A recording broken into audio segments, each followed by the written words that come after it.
If I should wake this tomorrow, there is nothing left to hold. Lying here beneath this dark, there is nothing left to love, and it takes its toll.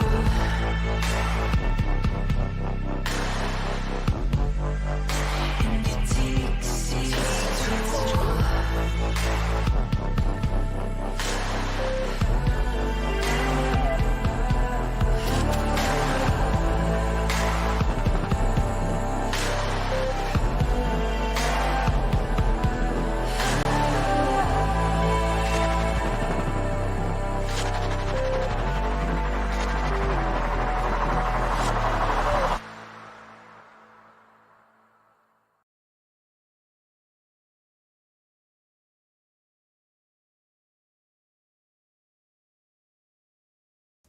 Hello, everybody. Put a 1 in the chat if you can hear me.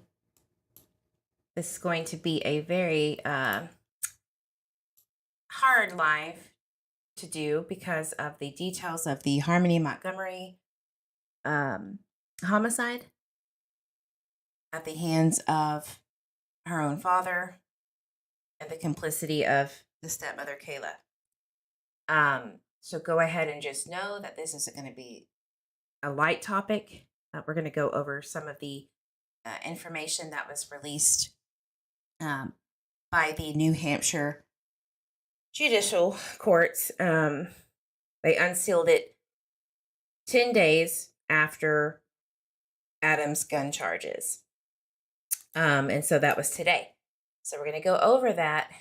Just know that if you're sensitive about the topic of child homicide, to the point where it will affect you in any way, mentally, physically, and all those things, please maybe skip out on this live. Otherwise, welcome in, guys. I am almost speechless, which is rare for me, right? About what things came up in the affidavit, the released documents. So, you think that it's really bad just due to the fact that a child's father could do such horrendous things to his own daughter, but then after the fact is where it really gets even more difficult to understand and comprehend. So let's go ahead and hit that like button. And let's go ahead and put all of the hearts that your heart desires in the chat for her. We need justice for her.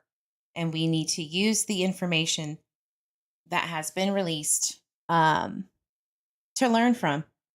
When we see these missing children's cases, a lot of times it's hard to understand at the very beginning what's going on because there's so much speculation. People jump out of the woodworks. But in Harmony's case, she was never reported missing until her mother had to fight tooth and nail to get eventually the mayor, to help her out. And that was in December 2021, or maybe a little bit earlier than that, maybe November, but we'll get to that. So let's go over just a recap so far as to what Harmony Montgomery's case has been like from the beginning, when it hit the news. Okay, so the police chief of New Hampshire came out and said, look, there has been a lot of errors for sure. He kind of fessed up to that from the jump and said, she's been missing for this amount of time. We're still working on this.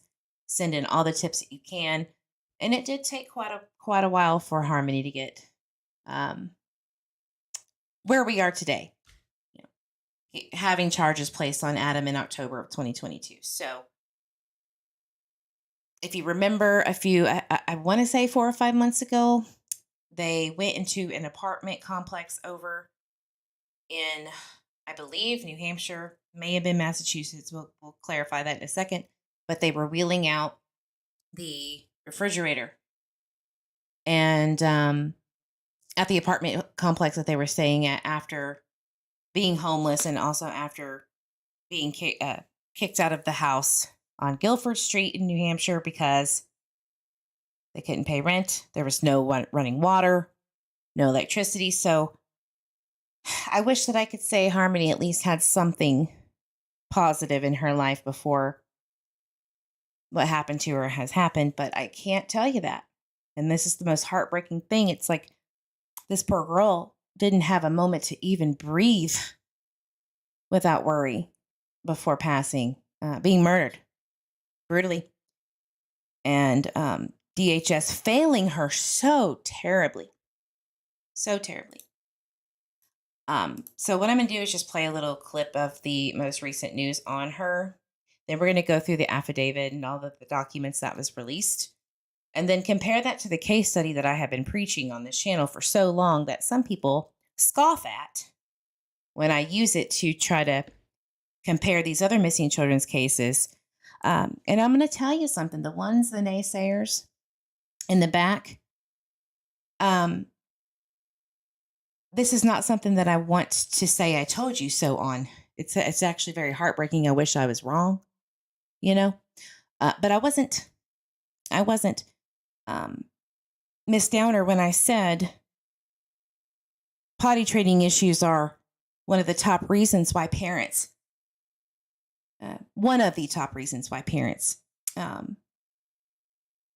murder their children, whether it be out of anger, violence, frustration, whatever. I wasn't lying. And that was part of the reason why Harmony Montgomery was murdered. So I think that everybody should take this case study that I have been literally putting down everyone's throats more seriously. And it starts today.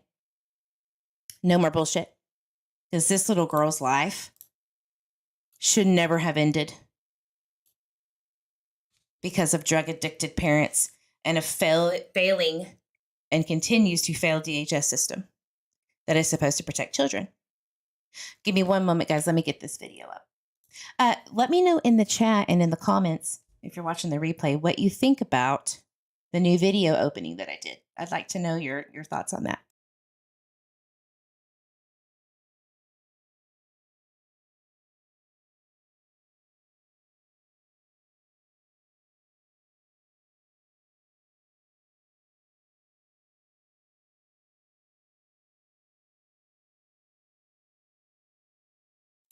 Again, trigger warning, please. Just know that this is not going to be easy or light. You have been warned. Hi, everybody. I haven't said hello to everybody because I guess I'm just really wanting to get this over with, the nitty-gritty details. But got to do it. We got to do it. We need to be more aware of these babies. So, hi, everybody. Thank you so much for being here. And again, hit that like button while you're here.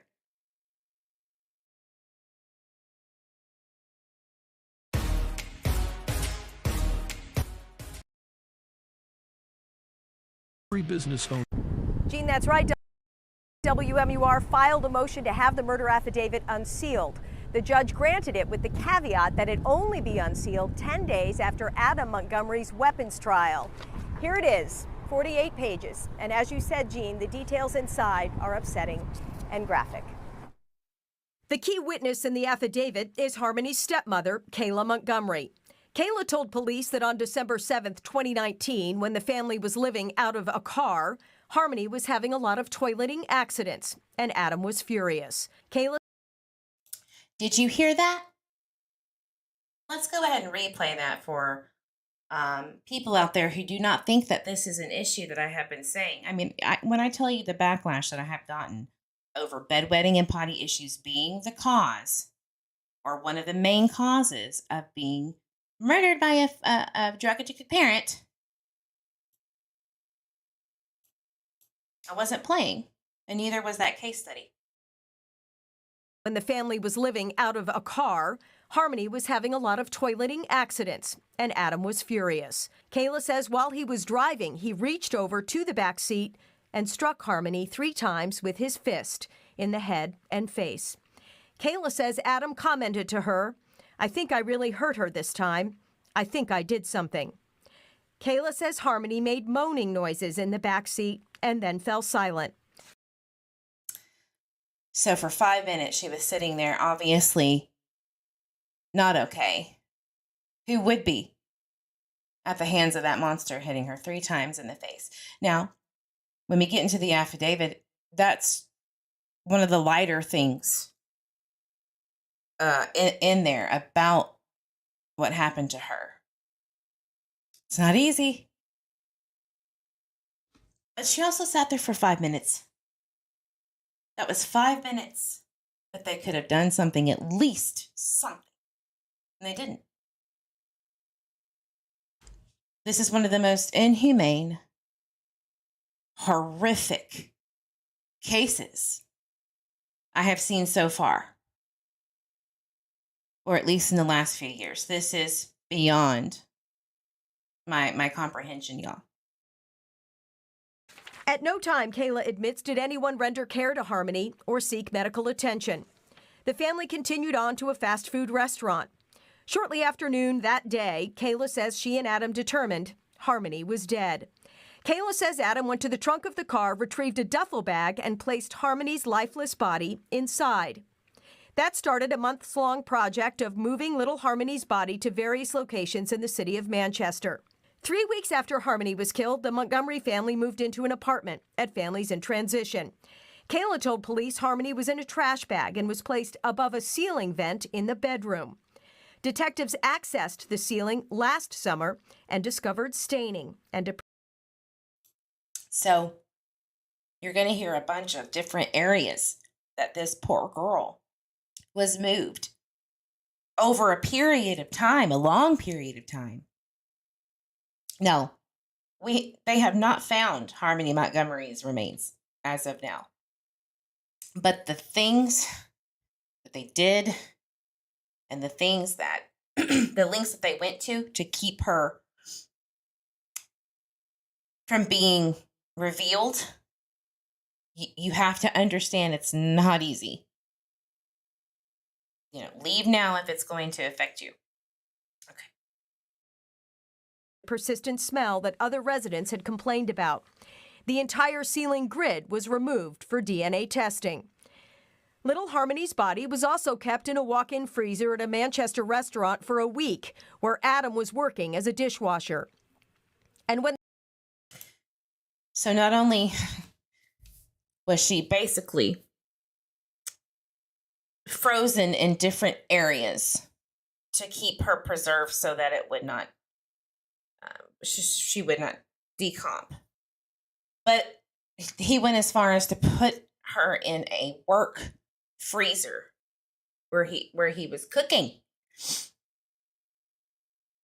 So I mean the level of just the level of evil, it's something that you only think you would have nightmares about, but it's an actual reality. This happened, and I'm as speechless as I could ever be about it. I'm heartbroken. When the family moved into a Union Street apartment that was searched heavily last summer, Adam used lime, according to Kayla, on Harmony's body, which he then repackaged, according to police, to fit inside a refrigerator. Kayla says Adam used a U-Haul to take the remains somewhere in the spring of 2020 and deliberately did not tell her where he was going in case there was an investigation. Well, he had a lot of hopes that she would not turn on him. And I'm pretty sure that if he could have, he would have eliminated this witness, his wife. I truly feel like if he's capable of doing this kind of stuff, he's capable of anything. I think he's probably murdered before. The guy has zero soul. So a lot of people have this confliction of she should go down and burn with him, and I agree because she knew about this. She was there the entire time. She hid the fact that he murdered her. She is complicit 100%, but I do feel like she probably got, if not some, all immunity for testifying. And you have to think about it like this. We may have not known what actually happened to her. Law enforcement and Child Protective Services and the FBI and all of these agencies, they need to know what's going on, especially in these kind of cases, so that they know what they're looking for if it happens again. God forbid, right? So it's kind of one of those things of justice versus knowledge, and justice versus knowing what actually happened. And I think that this kind of warrants that, as unfortunate as that sounds. I think that sometimes the truth prevailing is more beneficial and crucial in the long run versus actual complete justice. Because really, there's no such thing, in my opinion, anyway. She's gone and she was brutalized. So what do you think? Let me know in the chat what you think about that. Is justice and prosecution against the person who did this or persons more important than knowing what happened, or vice versa? I want to know your thoughts, because it's been on my mind. And this case has really triggered that thought. So Harmony's remains are still not recovered. Families in Transition released a statement to News 9 saying, in part, when we were first contacted by law enforcement about this case, we immediately joined efforts to cooperate in the investigation. We will continue to do everything we can to support the search for answers. Several months ago, when the Manchester police chief announced that the search for Harmony was now pivoting to a homicide investigation, he urged the community on that day to do something kind for a child. It seems that message would resonate on a day like today as well.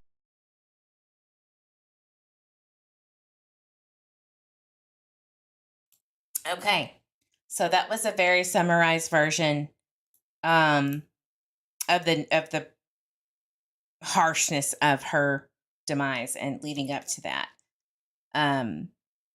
So let's get into the 48-page. Now, we're not going to go through every single detail. I am going to skim through some of the witness testimonies and stuff like that. But I want you all to follow something with me. I'm having a hard time with the timeline of her actually being murdered on the day of December 7th, 2019. And the reason why is because nobody saw her after mid-September, late September, something like that. So I'm going to start keeping notes because I didn't get to take too many of them and fill out the blanks on that timeline, but I'm going to do it while we're live. Maybe you can notice something I'm missing. I just cannot. And I talked to Chrissy, the mother. I've talked to her before. I gave her a reading on Harmony Montgomery, and I'm going to tell you something. I don't think I've ever been as accurate in any other reading I have ever done. And I can have people testify to that in the chat. Miss Heather. That was my most accurate reading. I have it recorded. I won't release that for the integrity for her mother. That was for her and not for YouTube. But I will tell you, it is again one of my most accurate ones. So I do know that this is my calling. I just do. I know it, and I'm gonna keep going with it, y'all. So anyway, getting back on track here. Hey, Susanna. Let's go over that affidavit. Let me pull it up. And then also the case study. We're going to kind of go side by side on this. Because the case study that I'm using on this, even though it's not exactly relevant, in a sense, it is relevant, but it's a little different. So they just refuse to call the cops, right? Or get medical treatment. the case study that I'm referencing is false reported abductions by parents who say their kid is missing, right? But they actually are covering up a murder of some kind or a homicide or however you want to spin it. They murdered their child and reported it as an abduction. So it's kind of similar. It's similar enough, I can promise you that, because they said that, we dropped her off with mom. That was their story. We dropped her off with Crystal. Well, that wasn't true. But I think it still applies, right? So that's what we're going to do. That's what we're using. So give me just a second here. Give me one moment.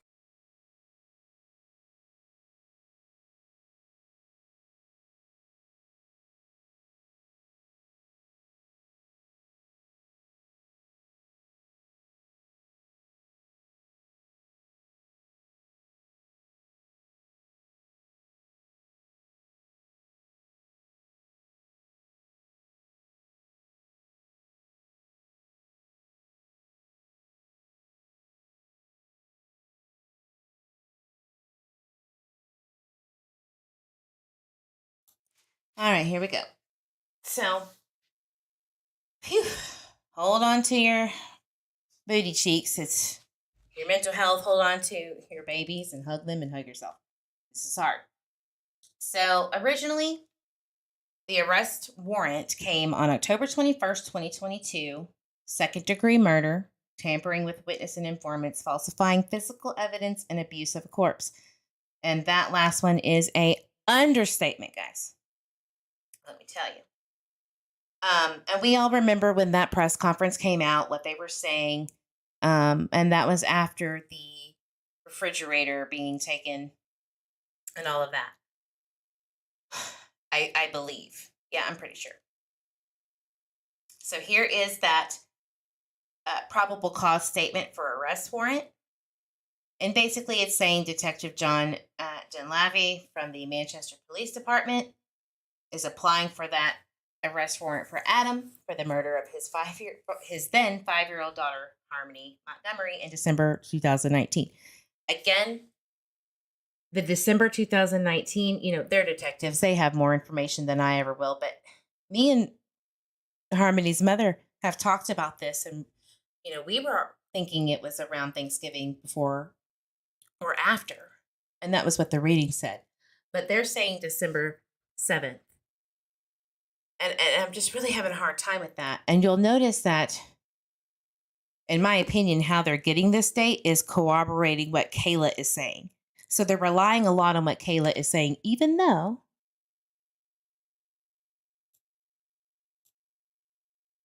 she's a liar. Is my mic being weird? Okay, hold on just a second. Let me figure it out. What about now? Is that better?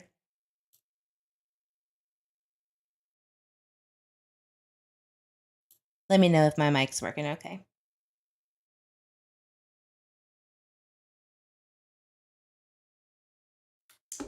Thanks, Brooke. Okay. So, thank you, Lulu. Thank you.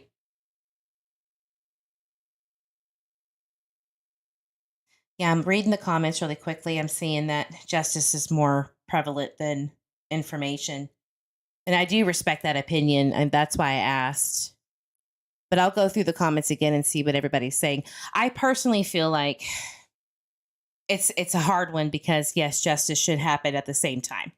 That we should be getting the information. There should have been a confession, but we always don't. We don't always get that. Law enforcement doesn't always get that. Families, victims, they don't always get the closure of what happened. So I'm on the fence, but I feel like sometimes information, knowledge is power, and it's a risky thing, but we do need to know. Law enforcement needs to know. Data needs to be analyzed so that people can be caught for their crimes and parents can't get away with murdering their children, right? That is just me, but I do respect y'all's opinion on that. They do need to be held accountable fully. Absolutely. Gemini says, no reason to believe Kayla. Mm-hmm. Yep. YouTube is holding comments for review and I can't clear them. Okay, I'll take a look. That's weird.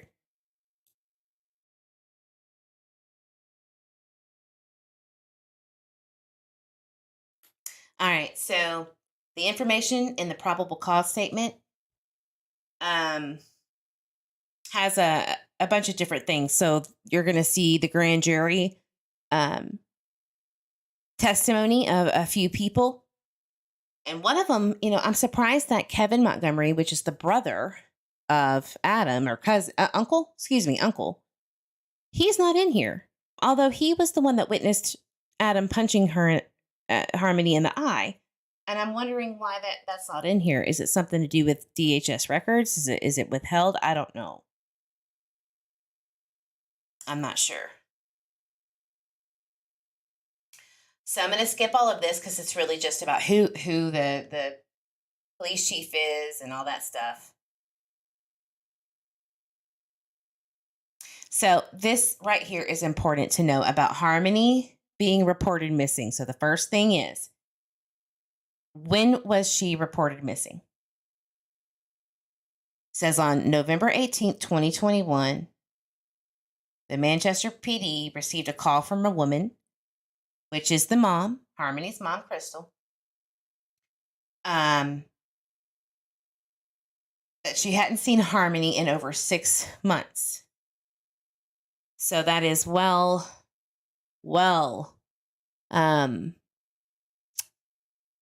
I think she got that wrong, obviously, because she was deceased in December of 2019, allegedly. So that's 2 years almost. So that can't be accurate. So I don't know if that was just because of a lapse of judgment. I don't know. But so she identifies who Harmony's with, which is Adam, right? And she was unable to locate either of them. On December 27th, DCYF notified the Manchester PD. So remember, 11/18, she notified about Harmony missing. December 27th, 2 days after Christmas, that's when DCYF notified the Manchester Police Department. How is that okay? And I'm going to tell you that I know for a fact they were notified way before that. I know this. Trust me. What the hell? So when you want to say that DCYF didn't fail them crime lines and lies, you can go F yourself, because they did. This was their only job, was to protect children, and they didn't.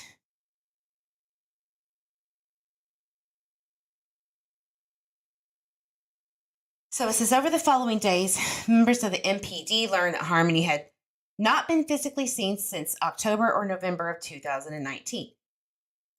That's the Manchester Police Department saying that themselves. So in my opinion, I'm thinking, okay, you're saying that she was deceased in December, but she hadn't been physically seen. In October, there's no pictures of any Halloween costumes, no Thanksgiving, no nothing. Nobody sees her. So I'm wondering if potentially she died on a different day, or they were really, really good at hiding her. But they're also on fentanyl, heroin, and crack. That's what they were doing. And drinking alcohol. So maybe they just don't know. But they better find out.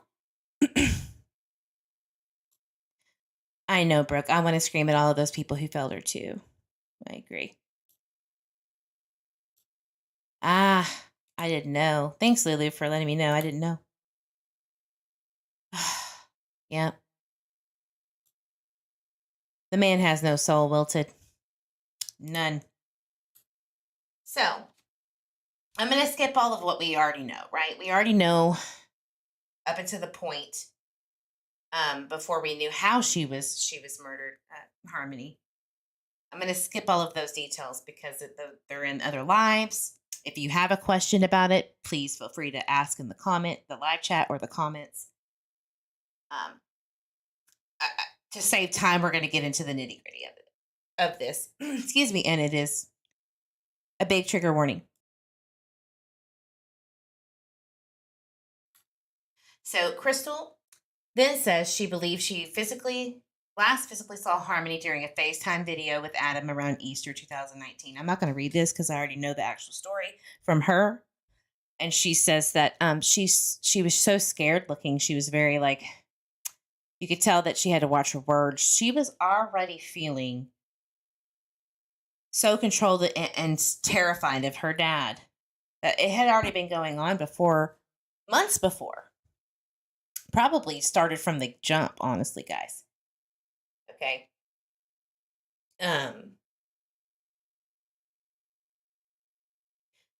So let's go to the first interview with Kayla Montgomery.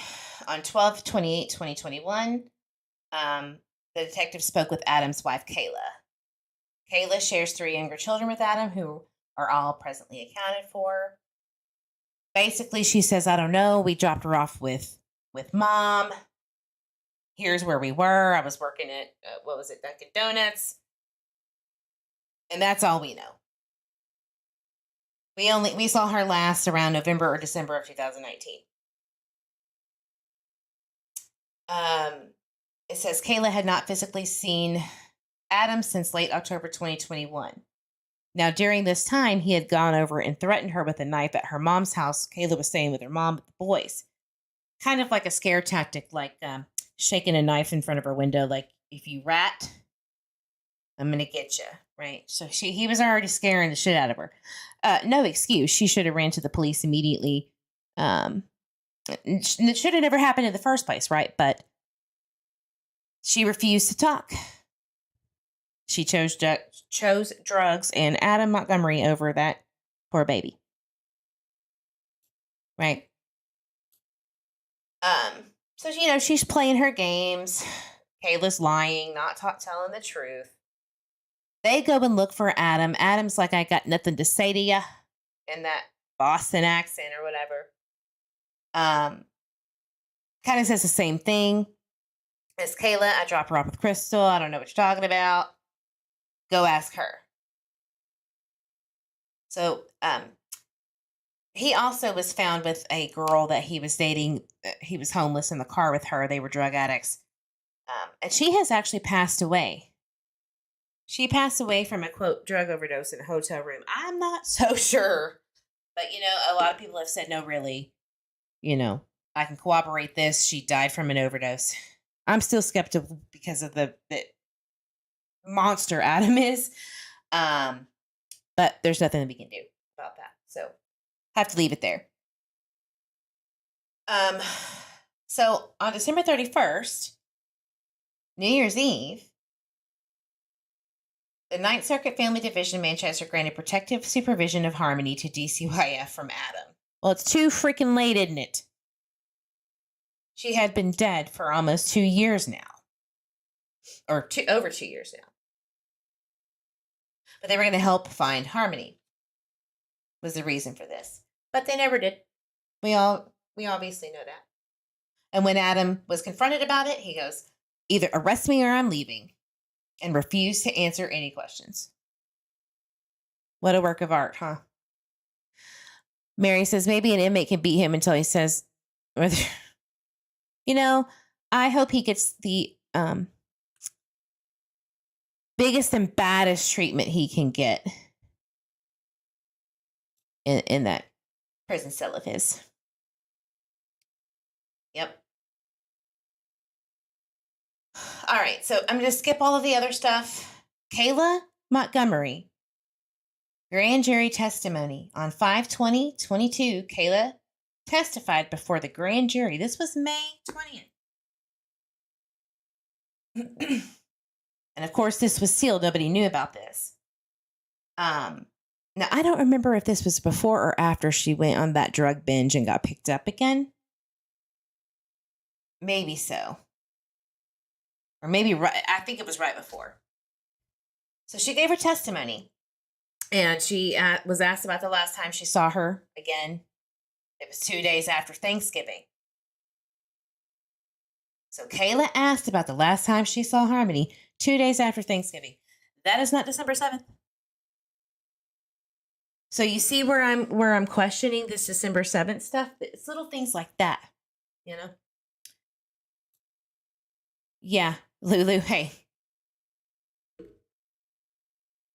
Go get him, you know?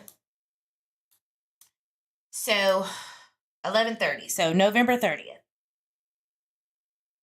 But yet December 7th was when she got beaten to death in the car.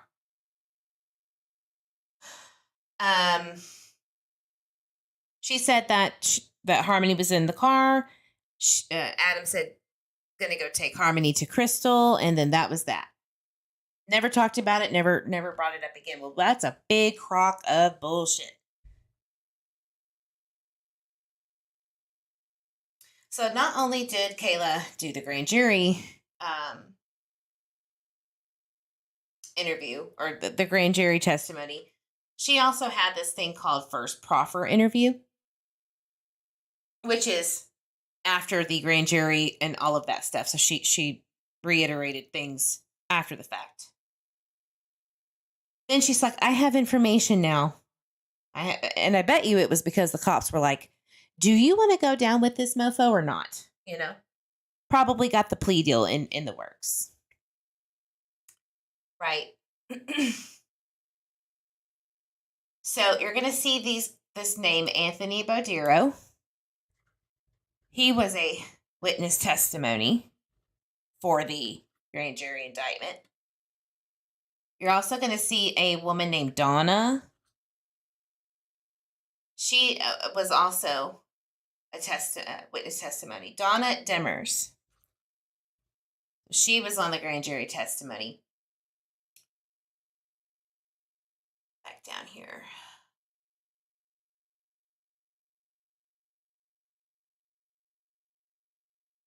So to sum it up, because we are limited on time, Donna Demers recalls bringing them Thanksgiving leftovers but did not see Harmony. So that's November 28th, right? Did not see her.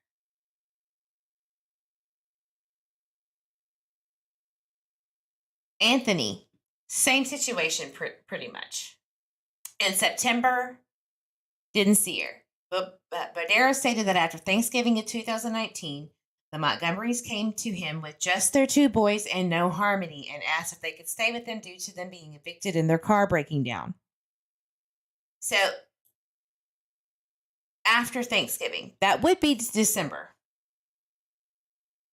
right?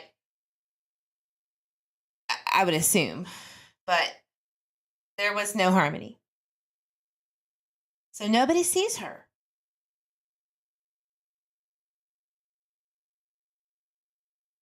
There's something about trash bags up here. Hold on.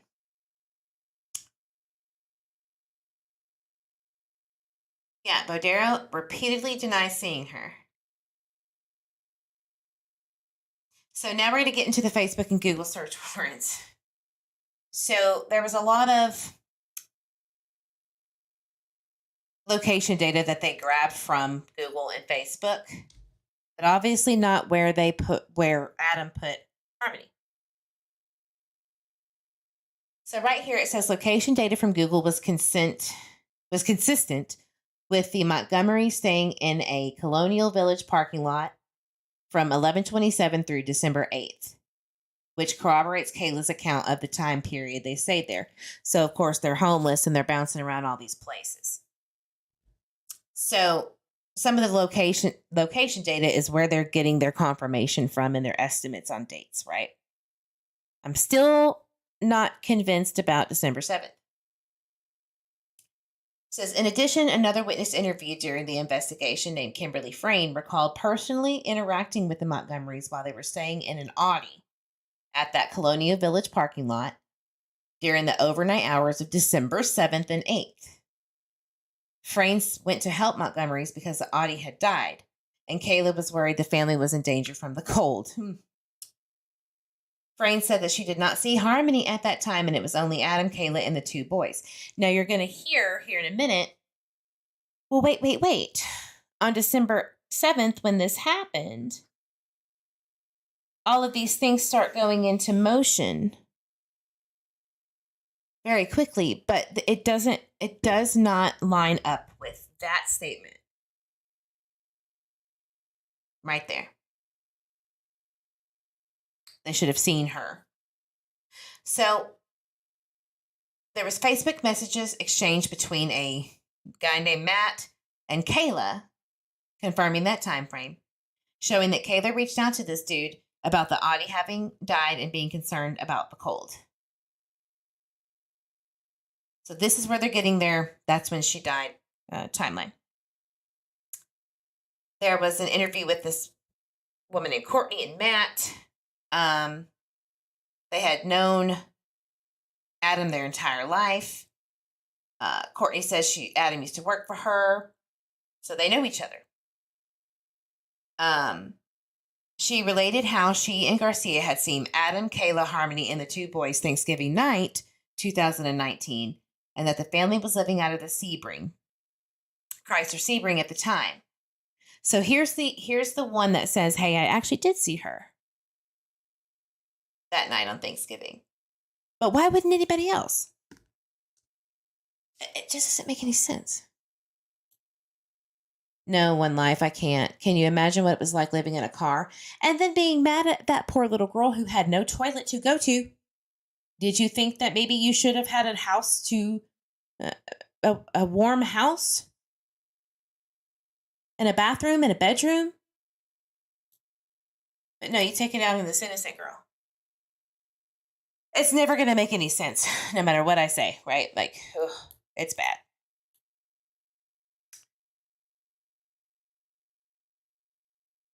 So O'Brien said he had a call between December 2019 and January 2020, during which Adam said Harmony was with her mom and that it happened really fast.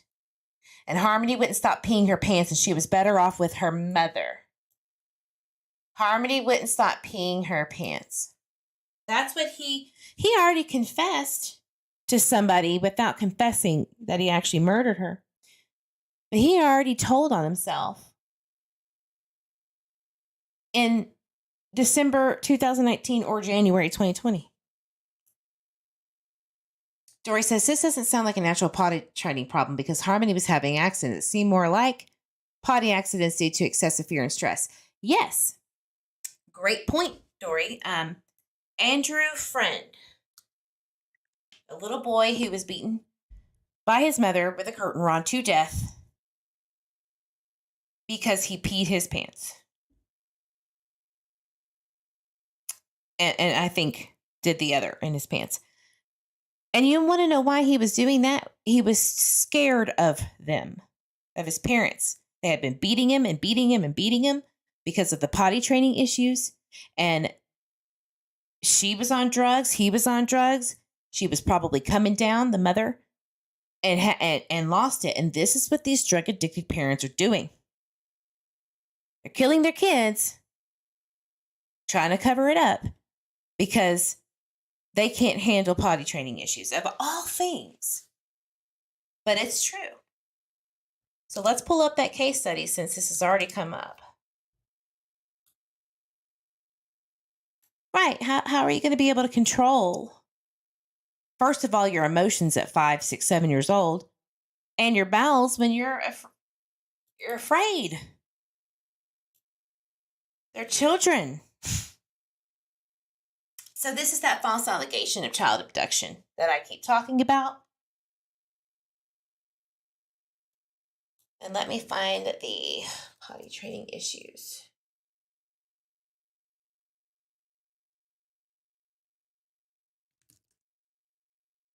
Toilet training.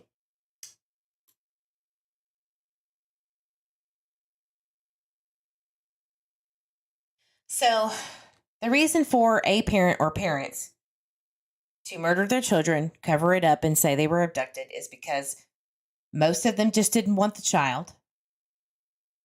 Punishment and abuse.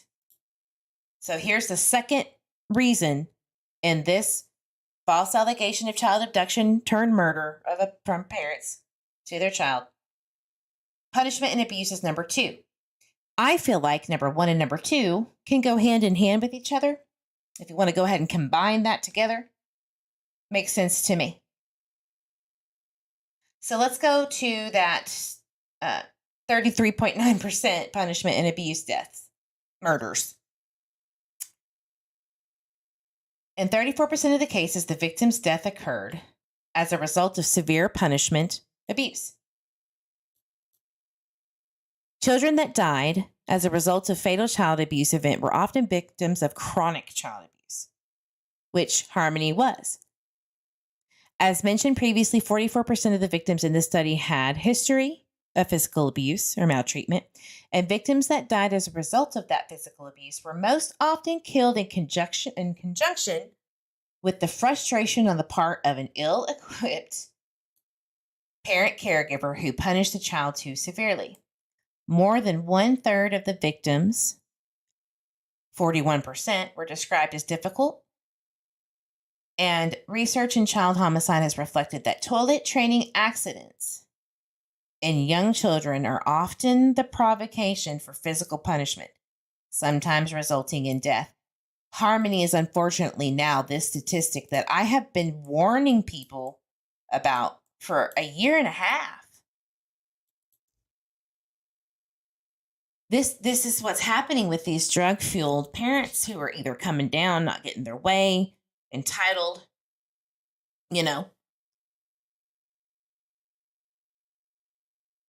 It was a storm.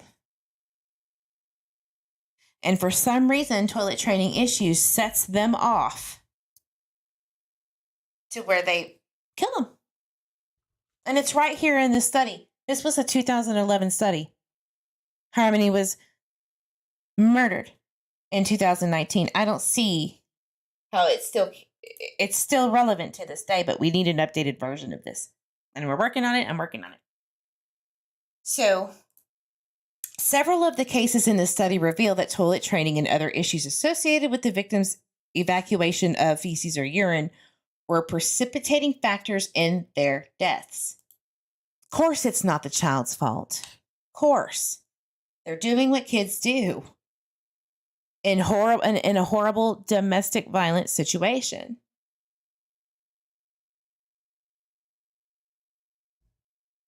So,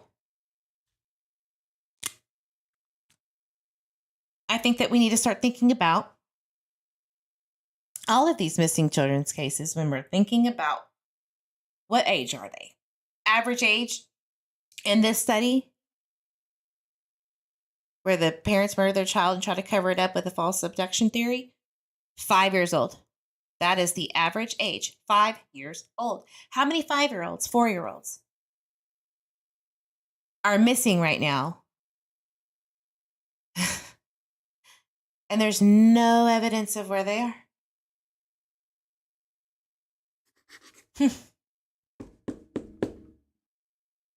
So the biggest issue with Harmony in particular, and Oakley Carlson for that matter, and Cody Bigsby, is the body disposal. Where is the body?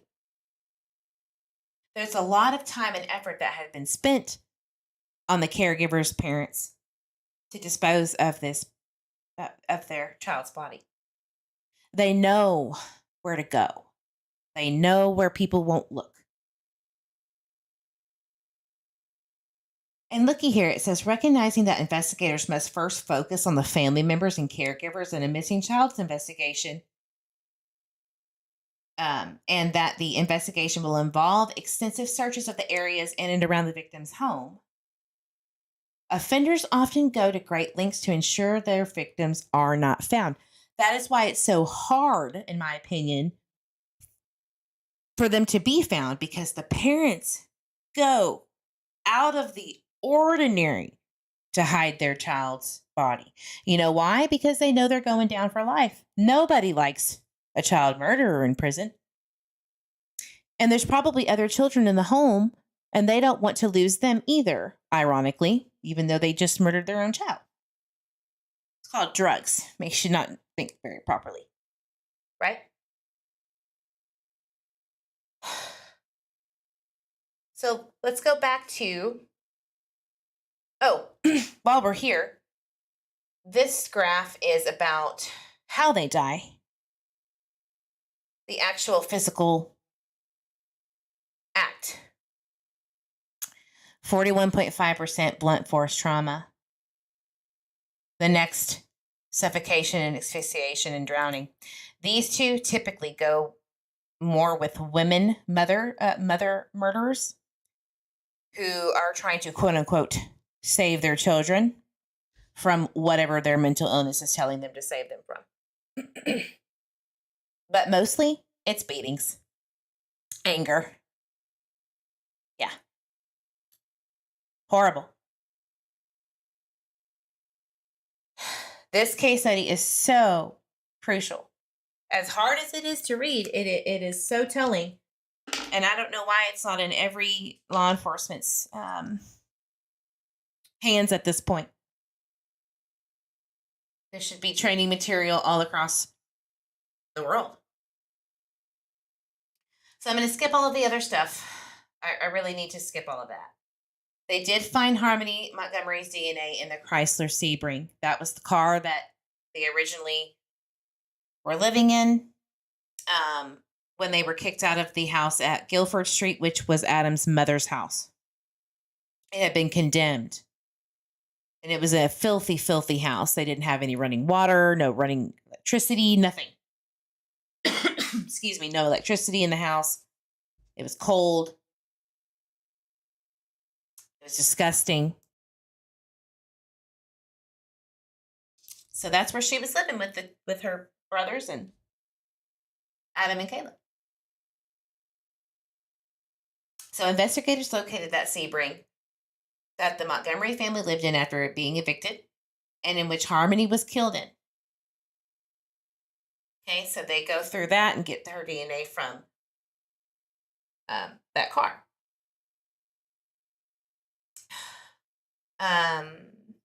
Skip all this stuff. There was no power in the dash. The Sebring was eventually sold to a used auto parts place in almost February of 2020. Wow.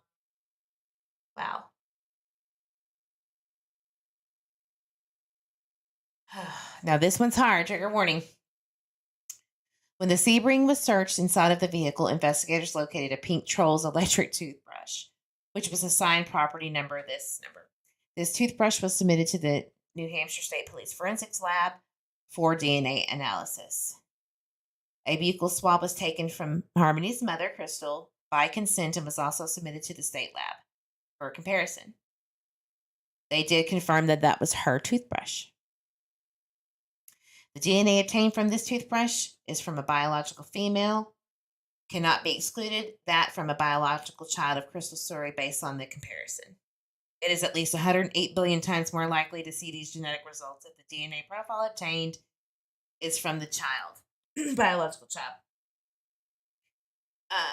So yes, big confirmation that was her toothbrush. Now, here's where it really gets bad. And it just gets worse and worse and worse. Harmony's body moved to Kayla's mother's residence.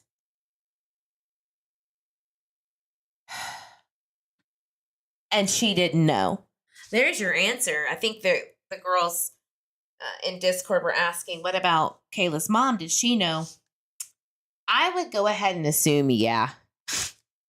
I would say, hell yeah, she did. She knew. Hey, Nanya. So, Kayla explained how Harmony's body was moved to various locations over the course of the next several months. She stated that after living in the Anthony Badero's Audi at that Colonial Village parking lot, they had moved in with her mother, Christina Lubin, her mother's boyfriend, John, in Manchester. Kayla said that when they arrived at the residence, trigger warning, Harmony's body, which was still in a duffel bag, was placed inside of a red cooler with a white top in the common hallway of the apartment building.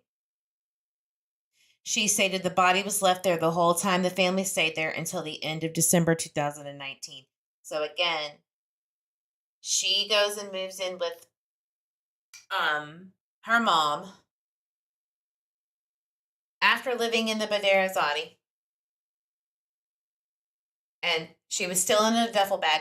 Now, I forgot to mention something. I'm so sorry. And trigger warning again. To keep Harmony from decomposing, what they would do is put her in a trash bag or in the duffel bag and freeze her in the snow. And then put her back in the trunk where those kids, her brothers, slept. So that's how they would keep her body preserved so that it wouldn't trigger any suspicion. They put her in the snow. I have no words either, Gemini. I don't.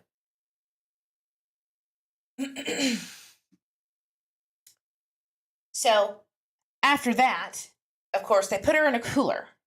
In a red cooler, you're going to see a picture in a minute. With a white top in the common hallway of the apartment building. And that's where her body stayed. So if you remember the footage of them going into that apartment building and taking, the refrigerator out and the walls and all that stuff.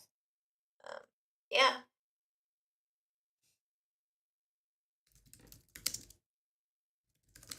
Let me see if I can find that footage really fast.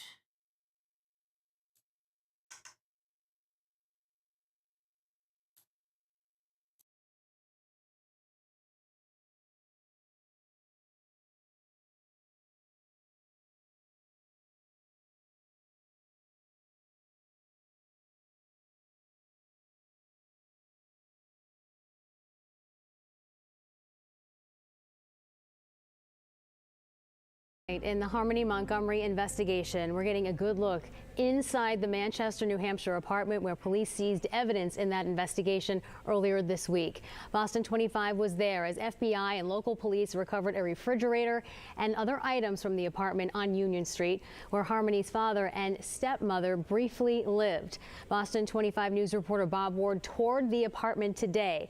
He joins us live from Manchester Police headquarters with more. Bob, you saw the specific locations in that apartment that had the attention of investigators here. Yeah, that's right, Carrie. The apartment itself is very, very small. It's a one-bedroom unit. But today, we could clearly see the kind of evidence that police seized in this massive search. 644 Union Street, apartment number 2, Manchester, New Hampshire. This is where Adam and Kayla Montgomery, Harmony Montgomery's father and stepmother, once lived. It was the focus of a massive police search on Tuesday. Today, the current resident, a woman we'll call Ginger, let me inside to see the apartment. It's heartbreaking to be in the apartment that you think something might have happened in. Yes. Crying for like days, so. Oh my God. Just. This has impacted you. Definitely. The apartment itself is a small one-bedroom. It's being repaired, but we can clearly see the pieces that police collected as evidence and took away. In the kitchen, there's a new refrigerator in place. The previous refrigerator was seized as evidence. That fridge is supposedly a newer fridge. It wasn't there when they were here. A lot of the stuff the maintenance man was telling me was not here when they were there. There's 3 other tenants before me. There is extensive flooring that's been removed too, in the kitchen, in a hallway, and into the bedroom. Just to be clear, this was 2021, Adam Montgomery. So, yep. And you think it's, not, it's not going to get any worse. It is. It is. So just know that. I hope she doesn't get any fair treatment. Kayla, I would love for the police and justice system to say, darn, we lied to you. You're staying for life. That would be great. But that's just not how it works, right? As unfortunate as it is, the justice system is very unfair and cruel to crimes against children for the most part, in my opinion, depending on the state. So, again, that's where she was, in the common hallway of the apartment building. So when you saw that ladder, that's where they placed her. And she was there until December of 2019.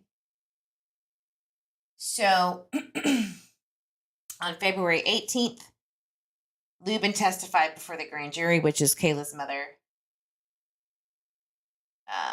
She explains that Adam, Kayla, and the two children moved in and lived with her for 2 or 3 weeks. They left on December 30th to 31st. They did not have Harmony with them, obviously. And that Kayla told her Harmony went back to mom's.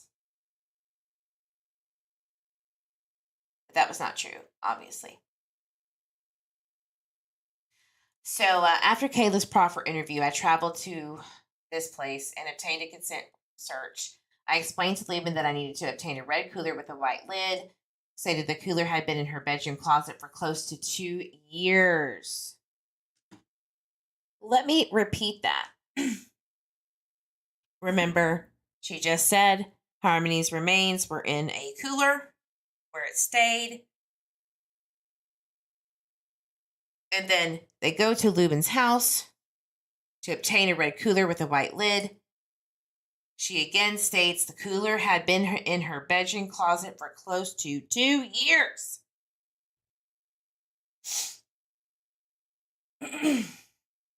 How did she get it? Who gave it to her? So I asked her if this cooler had previously been in the common hallway, and she confirmed it was. The common hallway? What kind of insanity? Ugh. Lubin and Galen consented to the search and seizure of the cooler. The cooler was submitted to the state lab for processing. The results of the screening test performed on samples from the cooler were negative for the presence of blood, so it's obviously been cleaned. In addition, no suitable areas of friction ridge detail were developed on the cooler. But this is the cooler.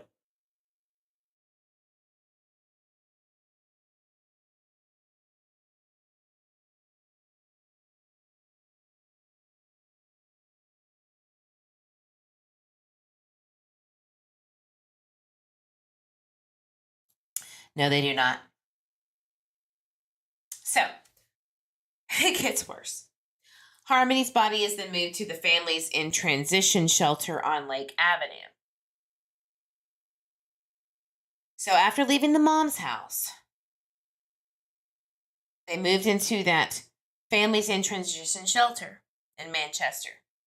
This was around December 30th, 2019. Kayla said that the Under Armour bag with Harmony's body was brought to the fit shelter. Kayla said that Adam placed it in the ceiling vent in the bedroom. Kayla stated that during this time there was liquid coming from the trigger warning. Kayla stated that during this time there was liquid coming from the bag containing Harmony's dead body, and there was an odor. She said Adam placed a trash bag around the bag to keep it from leaking. Evil. Like it was nothing to him, you know? Excuse me. So then they did the search of the fit shelter on 6/4/2022. They located a ceiling vent in the bedroom pictured here. So this is where they were staying, right? Detectives removed the vent in order to check the top side of the ceiling sheetrock. There, next to the opening for the ceiling vent, detectives located a large area of staining. This area is directly next to the ceiling vent where Kayla Montgomery described that Adam Montgomery put Harmony's deceased body in the Under Armour bag. Detectives noted that this area had a smell consistent with decomp. The photo was taken below by a detective who was standing up in the ceiling vent hole. After the vent was removed, the area of stain is circled. That's where Harmony Montgomery's body was.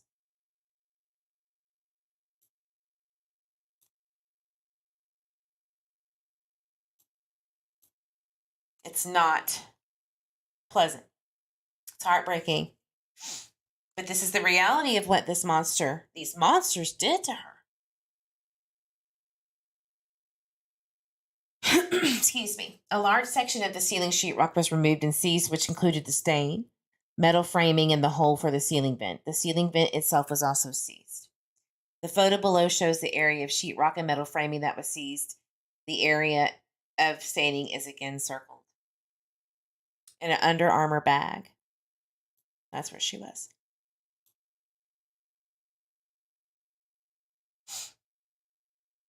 Grandma says, what date did they move in there? At the Fit Center, December 30th, 2019. Yeah. Moved into the Families in Transition Center, December 30th, 2019. They got a search warrant June 2022. And that stain was still there. I could imagine it was probably a lot worse. Great comment, Cass. Please, people, if you see something, you say something. Absolutely,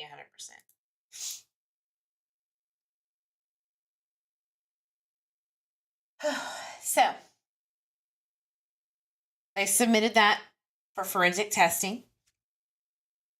And it came back that it was definitely Harmony. Says criminologists matched all 9 of the identifiable impressions from the metal vent to Adam. 3 to his left middle finger, 2 to his left. I guess they took the blood from his finger. Or no, his fingerprints. Excuse me. So it has him actually lifting the vent, moving it, and putting it there. I mean, that's pretty damn convincing evidence to me. Yes, it's been very difficult. Very difficult day. Some people could read this off without like a shaky voice, like it's nothing. I can't. Sorry, guys. I wish I was more professional. But I have a soul. Sorry. So, both Adam and Kayla were excluded from the impression for the metal framing. So basically, look. They had his fingers on that vent. It's damn good evidence. Let's go back up. I don't want to talk about the staining. But there's your confirmation. Where they confirmed it was her DNA.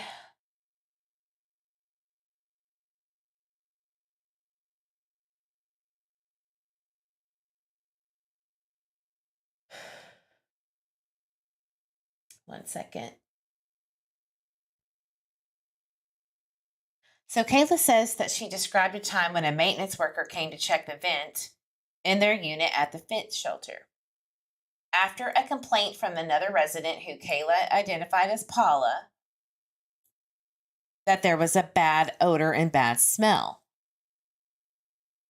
in the complex. So somebody did eventually call about this smell. It just wasn't the right freaking people. So, then another person complained about the smell. Adam took the Under Armour bag containing Harmony's body, which was inside of a trash bag, from the ceiling, put it all inside of another trash bag, and then replaced it in the ceiling. So he was like, oh, one trash bag wasn't enough. We're going to have to double bag my daughter's remains and put her back in the ceiling. And they didn't find it. I mean, the audacity and the evilness. I just can't get over it. Kayla said that once the maintenance was called to check the vent, Adam put the trash bags and the Under Armour bag and Harmony's body into the closet. So he took her out once the maintenance man went to check it. Kayla stated that when the maintenance checked the vent, they said it must have been a dead animal or something because they didn't see anything up there. Oof. He deserves everything horrible. So so the one that called about this smell, Paula, she was questioned, said that the 2 kids moved in, Harmony wasn't there. So just further confirming that she was deceased.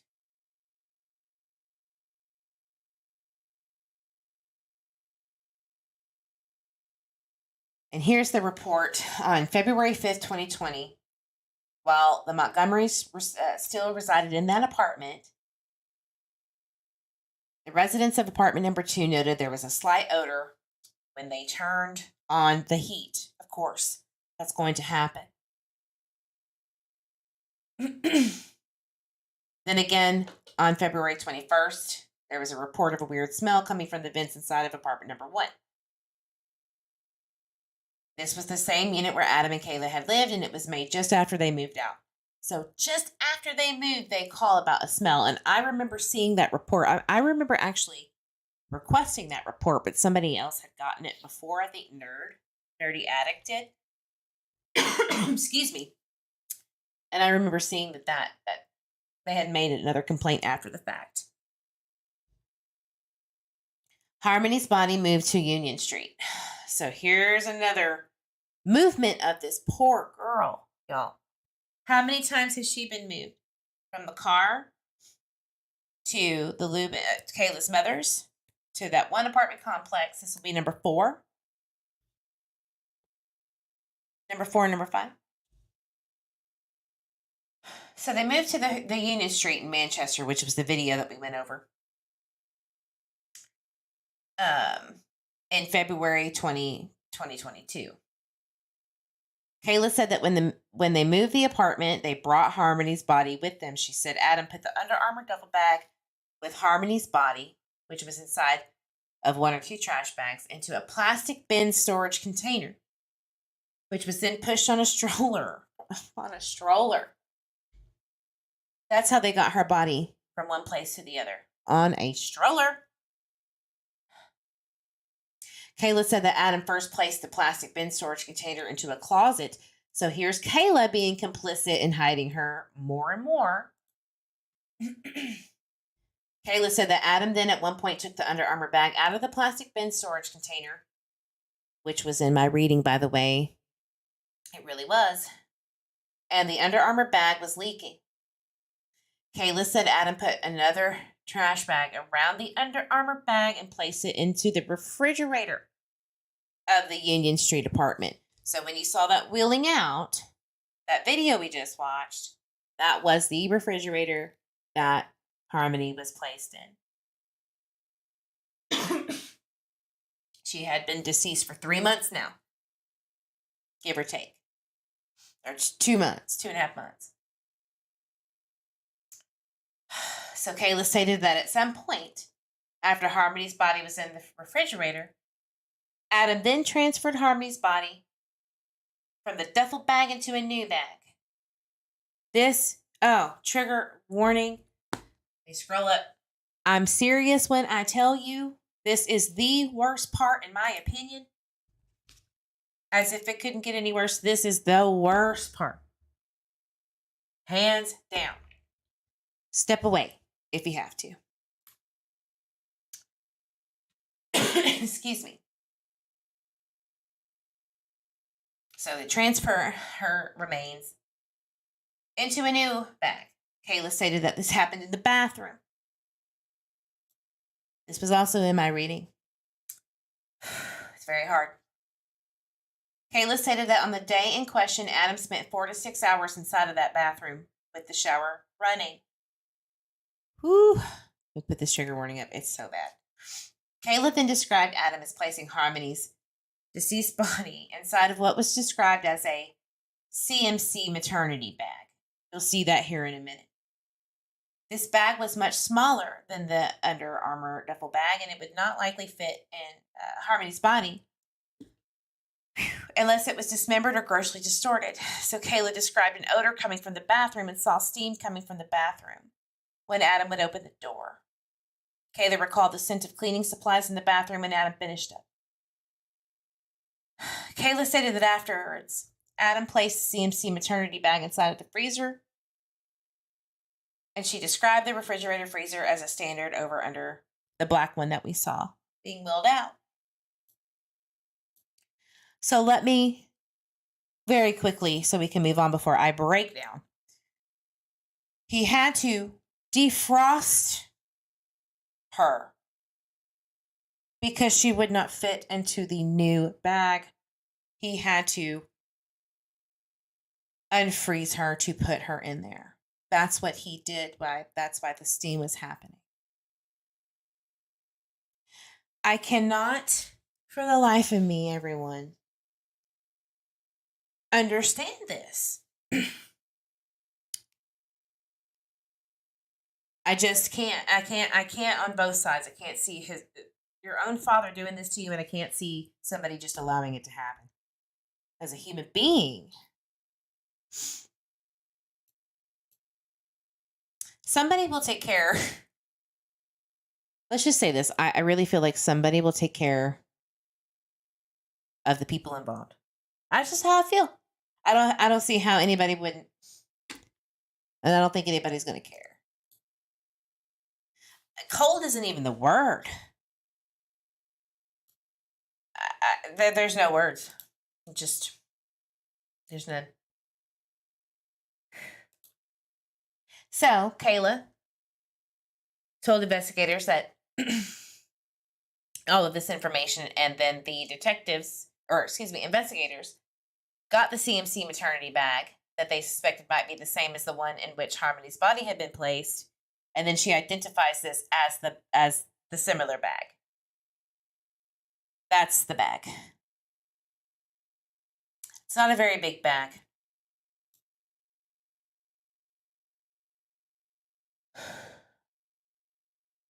So in her second proffer interview, Kayla says that Adam actually transferred Harmony from the duffel bag to the CMC bag while they were still at Lake Avenue. She said this happened about a day or two after maintenance checked the vents in their unit, and that the bags with Harmony's body were in the closet during that 1 to 2 day time frame.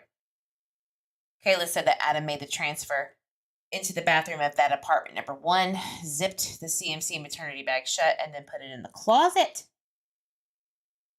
I just don't understand. Then Harmony's body was moved to Portland Pie Company freezer. You heard me right.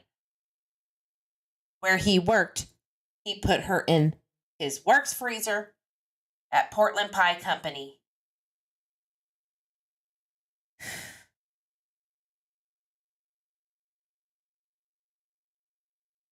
And it's really bad. Hey, Looney Poo. Welcome in. I know. Like, you think that the worst is over, and then it really, really does get worse. Like I've been saying this whole time. I'm still repeating myself because I just don't want to face it.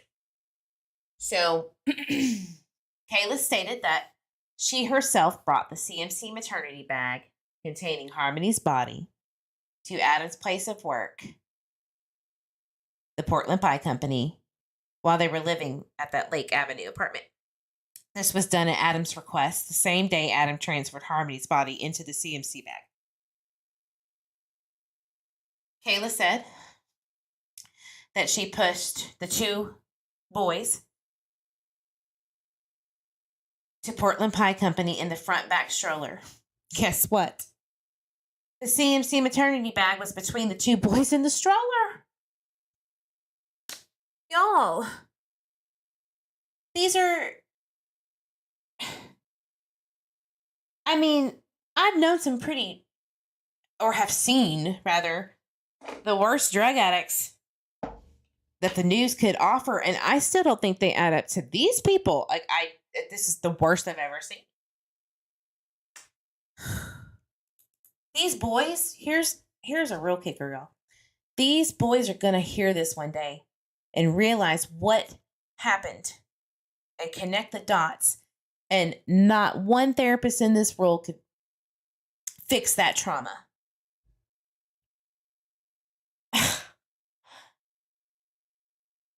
Yeah, she pushed the kids with the bag. It was in between the boys. I mean, how cold and callous could you be?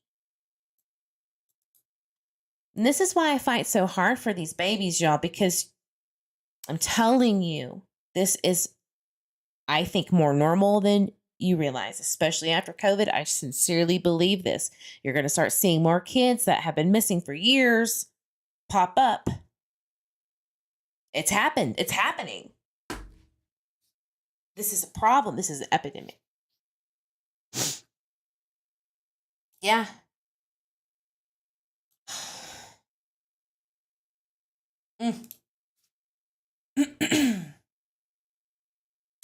So anyway, she brings this the bag to Adam, where he kept the CMC bag in the freezer, in the walk-in cooler at the restaurant where people eat,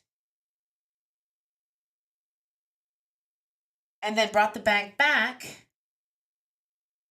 to the Lake Avenue address before being brought to the Union Street address. Whew.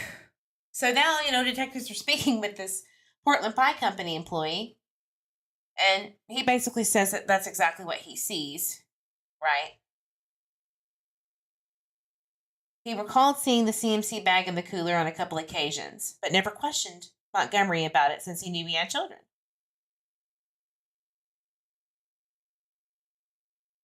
Gibney confirmed he had seen Adam Montgomery and only him handling the bag and bringing it in. So there's the evidence that he actually did this. So this is confirmation. Can y'all imagine? I don't know. Harmony's body repackaged in the CMC maternity bag. So remember when she said, wait, it was at the Lake Avenue apartment, it was here, it was there. She then recalls that they were actually in the Union Street bathroom, the video that we just played, when Adam took Harmony out of that and then did the unthinkable to make her fit, right? Excuse me. A photo bathroom follows for reference. This was taken recently and is only for size layout purposes. The personal possessions in the photo belong to a different tenant, not to Adam and Kayla. This is just a picture. Kind of the similar picture of where the bathroom is for them at the time. Kayla stated that Adam took Harmony out of that bag so that he could add lime to the CMC maternity bag to help with the decomposition of Harmony's body. There have been some speculation about lime and all that stuff in Summer Wells's case, just theories and stuff like that, but I have actually never seen it in a case like this. There have been parents who have used this method for decomp, but it's been a long time since I've read something like this, and he did it. He did it all, y'all. Yeah.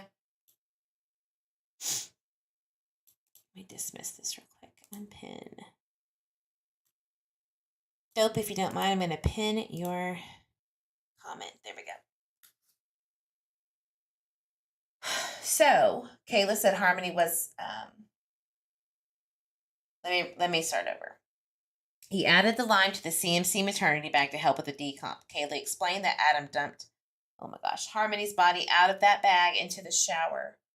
Kayla said Harmony wasn't bone. She had skin, teeth, and hair. And Kayla could still tell it was her. Kayla said Adam put about half the bag of lime or a little more into the CMC maternity bag, and she showed it with her hands that the bag of lime was consistent with a 40-pound bag. Based on Kayla's description, Adam had a difficult time fitting Harmony's body back into the bag. Harmony's body was frozen. Kayla saw Adam run the hot water in the shower and tried squishing Harmony's flesh to thaw it and made it easier to fit her into the bag. Kayla helped cut Harmony's clothes off of her body to make her fit to the bag better as well. Kayla described Adam eventually pushing on Harmony's body, and then she heard a bang. And she was not able to elaborate on what this bang was. Adam also banged the CMC maternity bag on the floor while zipping it. Kayla said that she also helped zip the maternity bag closed. After the CMC maternity bag finally zipped shut, it went into the apartment freezer. Adam then cleaned up the bathroom with ammonia. I just had to run through that, guys. I'm sorry. It was going to be too hard if I stopped. Yeah, Kayla helped him. She's fry, just like Adam. But she also describes what happened to this poor girl. And I don't even know, like, now I'm flip-flopping because I don't even know if that should have been known at the end of the day. Now I really have to question which is more important, justice or information.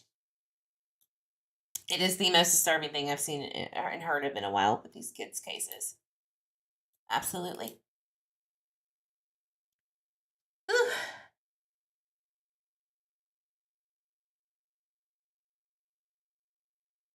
So then, because I got to wrap this up very quickly, there was a U-Haul rented to dispose of Harmony's body for the last time. Of course, we don't know where that is, but Kayla stated that Adam kept that bag with Harmony's body inside of the freezer until the spring of 2020. She wasn't sure if it was March or May. Then Adam rented a U-Haul and during the overnight hours made a trip to an unknown destination to dispose of her. Kayla stated she did not know the location of where Adam dumped Harmony's body. Kayla stated that Adam returned in the morning hours, but she could not recall the exact time. Kayla stated that around that time Adam disposed of Harmony's body, they stayed in a Econo Lodge or Comfort Inn in Manchester. She explained Adam brought that bag with Harmony's body to the hotel and placed it in the mini refrigerator in the room. Kayla said that they were accompanied by a Travis Beach, which me and the mother have extensively spoken about when we were speaking about the case and trying to send in tips and things. Him and Anthony's name came through the EVP reading and all of that stuff. And so we kind of had an idea that was part of the investigation already. But Kayla said that they were accompanied by Travis Beach and his girlfriend, who Kayla only knew as Brittany. She was a Brittany Bedard. Kayla recalled that Adam went to rent the U-Haul with either Travis, Brittany, or both. Kayla saw the U-Haul from the hotel window, described it, yada yada. So after the U-Haul was rented, Adam left in the middle of the night at approximately midnight or 1 a.m. and told her he was leaving and would be back and took the maternity bag. Excuse me, she said she didn't see him having anything else with him. Kayla said Adam didn't want her knowing where he was in case something like this happened. Apparently in reference to Kayla proffering this information to police. And it seems like, I could name, and I'm not going to, but I could name a few other missing children's cases where I feel like this would be a way to, if there was a polygraph, this is how to avoid one of them giving up the information. If that makes sense. Was that friend of theirs, Tabby, mentioned? I just remember her name. I think so. But I remember Tabby. Oof, yeah. Not a good person. So, Adam returned approximately 5 or 6 a.m. the same morning. So if you think about it, he left about midnight or 1, got back at 5 or 6. So we're going to say 4 to 5 hours, maybe 6 tops. So he was going to have to bury her, put her somewhere, clean the U-Haul for evidence, and then drive time, right? I would say that he probably, in my opinion, just speculation only, he didn't go very far. I don't believe that he went very far, and they were in Manchester.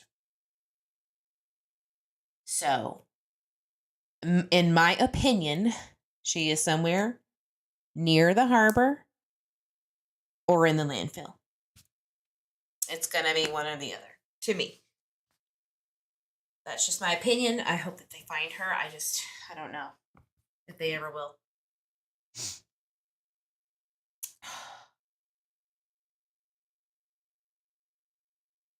My Shedline says, and Adam told Kayla that she would not get in trouble if she just stuck with the story. That's right. He did. So when he returned, he seemed very tired. He said words to the effect of, "It's done." Who else said that? Who else said or claimed that this person had messaged a fellow friend, "It's done"? Do y'all remember who that is? A case of a missing child whose mother said it's done? That text. I'll tell you. Summer Wells. No, it was Candace. Candace Wells texted, allegedly by Hunter's claims, "It's done," to Andy. That was in the interview with the interview room with Chris McDonough. Very interesting. Not that I'm claiming that's true, but it is very interesting. Yes, it was Andy Bernard. So, and Andy. We could go ahead and assume, right? They are neighbors after all. So, Kayla said she didn't see the CMC maternity bag after that. And it should be noted that in Kayla's second proffer interview, her statements were consistent about the U-Haul and did not materially differ from her original proffer. So there was some cooperation of using that U-Haul with that court, Brittany and Travis Beach.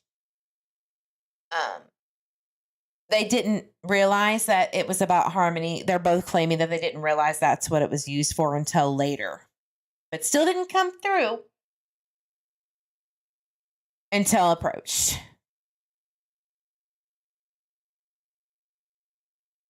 So,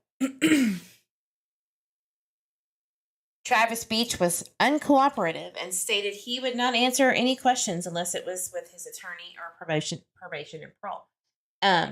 In the reading that I did, Anthony was also one of the uncooperative ones. It doesn't really say that here because he testified, but I feel like he knew more. I really do. But it's just a reading. It's only for entertainment purposes only. Everyone is innocent until proven guilty by law. You know the drill.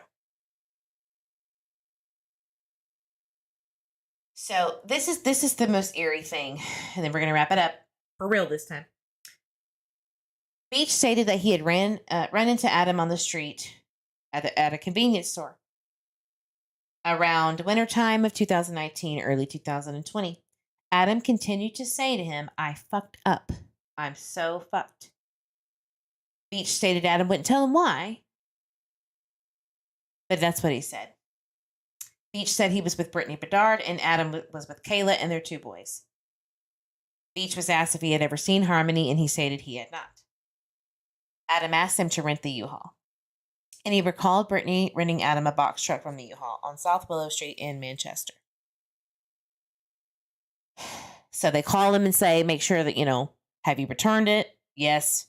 And that was that. Now, if somebody asked me to rent them a U-Haul for them, I'm going to tell you, no. Not only no, but why are you asking? I don't trust nobody. So he wasn't being cooperative police, and when police asked Travis Beach why, Beach goes, "What are you getting at?" And then stated he wanted an attorney. Now that could be, just his right. He has a right to an attorney, but I do feel like there's something more shady here. I think that Adam had to tell him exactly why. Because nobody just lets you rent a U-Haul in their name for no reason, especially these dopers, these drug heads, right? So there was also an inmate interview named Bobby Johnson. He had known that Travis Beach for 7 or 8 years. Johnson stated that he had conversations with Travis Beach a few weeks prior at the end of March or beginning of April 2022. Johnson stated that they were at a drug house getting high and smoking crack. Beach stated that he had something to tell Johnson that was eating at him. And I haven't read this yet. I had to skip over it. But Beach stated Adam Montgomery was one of his best friends. Johnson stated also at the time that was there was Beach's girlfriend, Jenna Lee Paris. Beach stated Adam called him and came over to his place, and Adam said he fucked up, that he did wrong, and needed his help. Johnson stated that the girlfriend stopped him from saying anything further to Johnson about Adam's statements. Johnson stated that the tone of the conversation was Beach was going to say that Adam killed the child and disposed of the body. I call bullshit. I think he confessed and knew exactly what happened, because Adam told him. He stated Beach was saying Adam was asking him for a few days to help get rid of stuff. Beach stated that they drove around the county for the next few days getting rid of stuff. So there's your complicit guy. I've always felt like he had help. And I was really, really convinced that it was somebody Tabby knew, like Lulu said. And they might know each other. But I just feel like she's complicit too, but whatever. Beach stated that they drove around getting rid of stuff. Johnson stated that Beach never mentioned body parts, but I mean, come on. But it was stuff wrapped in plastic or plastic bags, which was more than likely Harmony's bones. Johnson also mentioned Adam asking for tools and supplies and included blankets and tarps from Beach. Come on. There's your guy. I promise you more arrests are coming. I promise. Johnson added that he believed Beach mentioned the west side of Manchester as areas they went to, and a street starting with the letter C. Johnson also believed Beach was driving when all this happened. There's your guy. He's going to be able to tell you where those parts are. It's very obvious to me. So we're going to skip the details. I'll do another live, I guess, on that. There was an interview with that Brittany Bedard. And it's really just about locations and paying it and all that stuff. Records. There was another guy named Brendan Middleton about the U-Haul. Middleton ultimately stated he had picked up Travis Beach. There's so many people involved. Can you imagine? And I'm not comparing this in any way, shape, or form to what happened to Michael Vaughn. But look how many people are involved in this little girl's remains being disposed of, knowingly or not. Look how many people are already involved. They got 4 people alone in the disposal of her final, I guess, resting places, unfortunately. Look how many people they have got complicit in. Now think about Michael Vaughn or Summer Wells or any Oakley Carlson specifically. Could this be the same situation going on where people don't even know what they're getting into? They're helping friends out. Because nobody could do this to their child, right? What if this is going on in other cases? Specifically Michael's, because of the fact, and I'm only saying this from a remains being moved, because they said in Michael's case that he was once buried in the backyard of the Wanderers, even though there's no body and no official arrest. But he was moved somewhere else. So, what if this is kind of the same situation? I feel like it might.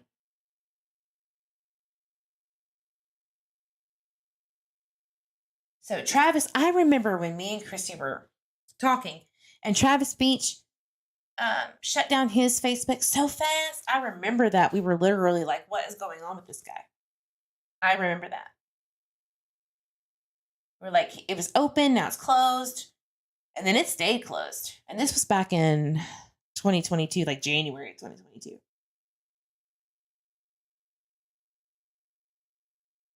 So here is the conversation from Beach's Facebook records.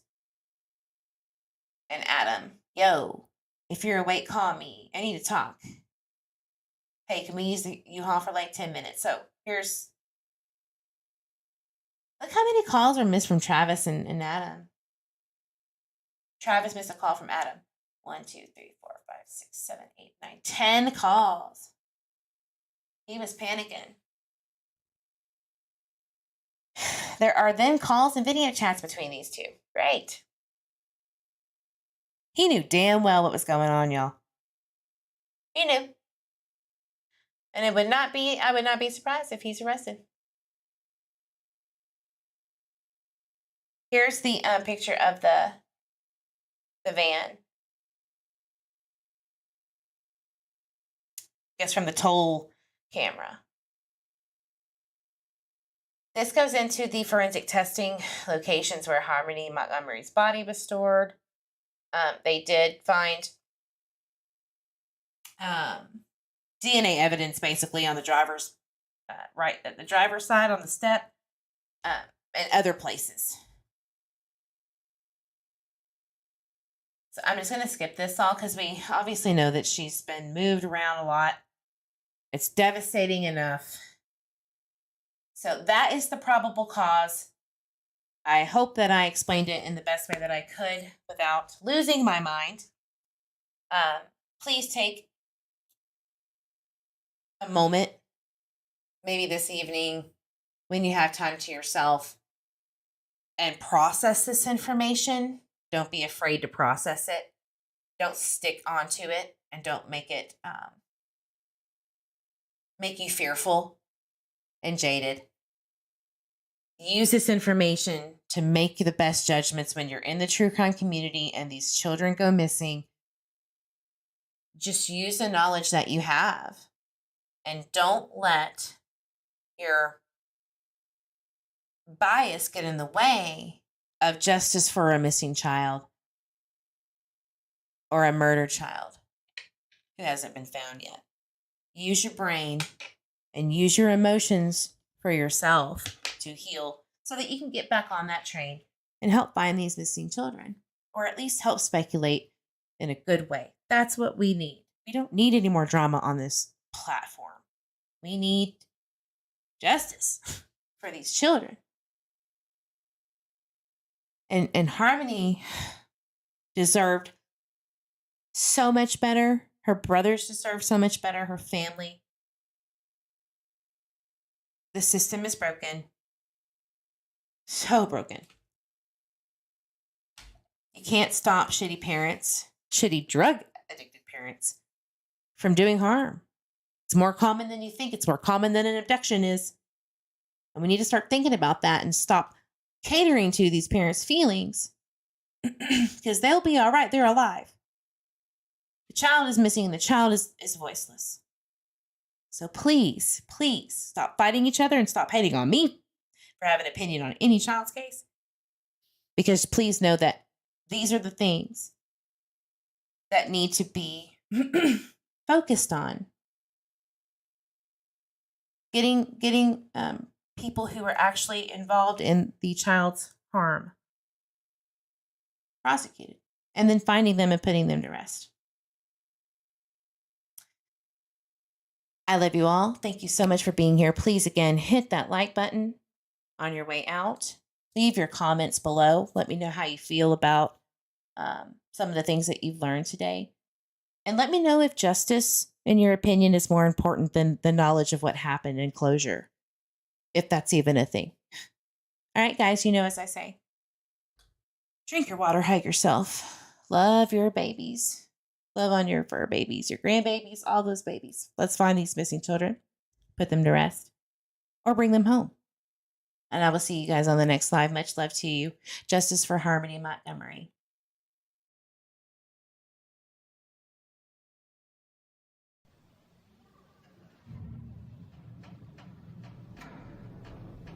If I should wake this tonight, no, there is nothing left to hold.